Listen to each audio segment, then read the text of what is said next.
Je suis très heureux d'accueillir à nouveau à Paris le président Zelensky, 15 jours, jour pour jour, après sa précédente visite, et à un moment qui pourrait être décisif pour l'avenir de la paix en Ukraine et de la sécurité en Europe.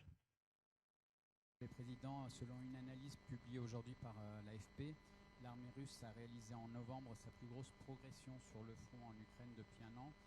Monsieur Zelensky, dans quelle mesure cette... Nous sommes dans une situation où les États-Unis ont pris le rôle de médiateur, et je salue le travail qui est conduit par l'équipe américaine sous l'autorité du président Trump.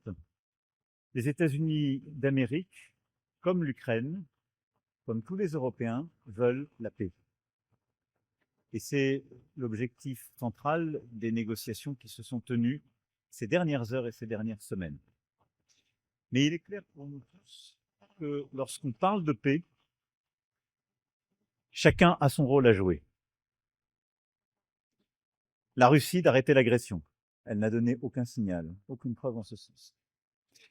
L'Ukraine est la seule qui peut discuter de territoire. Ce sont les siens. Reconnus par le droit international, et elle est souveraine.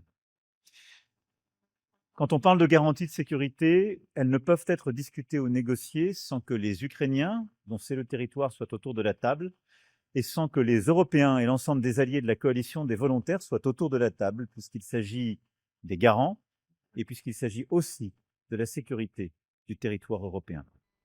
Lorsqu'on parle des І до чого врешті дійшли, і можливо, чи було щось про те, які Au moment où on parle de paix, la Russie continue de tuer et de détruire.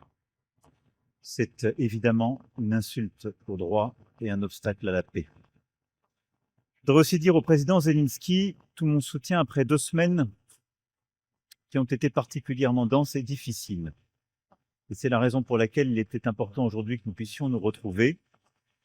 Après les discussions qui se sont tenues à Genève, les discussions qui se sont tenues ces derniers jours à Miami, et après la réunion que nous avons tenue de la coalition des volontaires, à laquelle a été associé pour la première fois à nos côtés le secrétaire d'État américain Marco Rubio.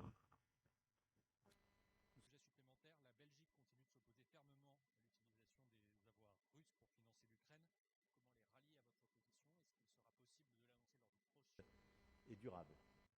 Comme je l'évoquais, dans les prochains jours, il y aura des discussions entre la délégation américaine et une délégation russe.